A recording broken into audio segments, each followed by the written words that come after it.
मऊ जिले की सदर विधानसभा सीट से सुहेलदेव भारतीय समाज पार्टी के विधायक अब्बास अंसारी गुरुवार को परधय ब्लॉक क्षेत्र में स्थित इटौरा गांव पहुंचे। यहां उन्होंने अपनी विधायक निधि द्वारा निर्मित एक इंटरलॉकिंग सड़क का उद्घाटन किया। समाजवादी पार्टी द्वारा आयोजित इस कार्यक्रम में अब्बास अंसारी के साथ मऊ के सपा जिलाध्यक्ष सहित करीब सभी स्थानीय पदाधिकारी भी मौजूद रहे।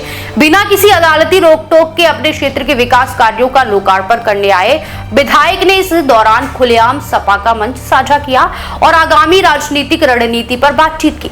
जब अब्बास अंसारी से आगामी 2027 की विधानसभा चुनाव की रणनीति और सपा संघ मंच साझा करने को लेकर सवाल पूछा गया तो उन्होंने स्पष्ट जवाब दिया। अब्बास ने कहा कि इस बारे में तो सिर्फ समाजवादी पार्टी के राष्ट्रीय अध्यक्ष ही बता सकते हैं और वह खुद इस पर उत्तर देने के लिए अधिकृत नहीं है। भविष्य की चुनाव पर चुटकी लेते हुए अब्बास अंसारी ने मजाकिया लहजे में कहा कि चुनाव अभी बहुत दूर है। आजकल तो कॉकरोच पार्टी की बहुत ज्यादा चर्चा चल रही है और अगर उसका सिंबल मिल गया तो उसी से चुनाव लड़ लिया जाएगा। उन्होंने आगे हंसते हुए कहा कि आजकल चर्चा में चल रही कॉकरोच जनता पार्टी का अगर जिले में कहीं कार्यालय खुला हो तो ले चलिए, वह पार्टी ज्वाइन कर लेंगे। जनता के बीच लौटने की खुशी पर अब्बास ने कहा कि डिक्शनरी में ऐसा कोई लफ्ज नहीं है जिससे वह इस एहसास को बयां कर सके। धूप में लोगों का प्यार और चेहरे की मुस्कान ही सब बयां करती है।